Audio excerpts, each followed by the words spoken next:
can share mine. So this one always makes me emotional, so I apologize in advance for everybody, but um, it did start almost exactly 12 years ago, a little over 12 years ago. I was pregnant. I was 37 weeks pregnant. I was very excited about it. Oh my gosh, about this baby. But I was just starting my maternity leave, and I all of a sudden got really sick and we couldn't figure out why I was getting so sick. I had just been at my doctor's appointment the day before. I was healthy, my child was healthy, everything was good. And 24 hours later, I'm diagnosed with quick onset preeclampsia and HELLP syndrome. So as those of us know, preeclampsia is high blood pressure, right? It can cause seizures, it can cause blood clots, it can kill a mom, right? It could have killed me and my fetus, actually, they told me. And then with HELLP syndrome, my doctors were like, your liver's in failure. We have to and the only way that this can be resolved is by having the baby. And so I had to have an emergency C-section. Now, there were no signs in my history up until that day that something was going wrong. So we had no idea, and we just had to do it, right?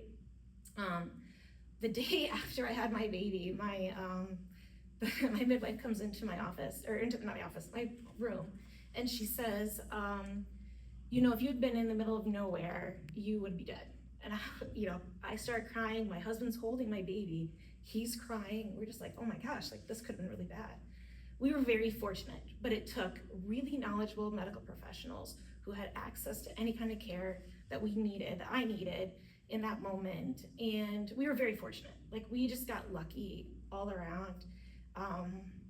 So we got to go walk out of the hospital. And another midwife told me at my 6-week appointment that when she sees women who are that sick, oftentimes the husband walks out by himself with no family. So fast forward a few years later, we're kicking around, do we want to grow our family some more? I had a near-death experience, not really that excited to try again, but also wanted to have another kid, right? So my husband and I talked through what we wanted to do. And then we talked with medical professionals. The people we did not include in our very personal, very scary, discussion was my legislators. I didn't call my governor. I didn't ask anybody if I could have this, if this was part of it. This was a very personal thing that we needed to discuss with ourselves. And my husband and I were like, yeah, if my body starts to fail again, we want me. We want me to be there to be raising my kid.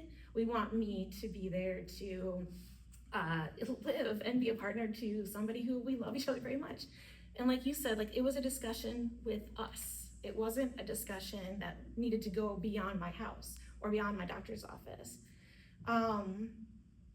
So this was very important, and we talked with every medical professional, and we made sure that they also understood where we're coming from. We got all the information we needed, but that we knew that the priority would be let's keep Kacia healthy, right?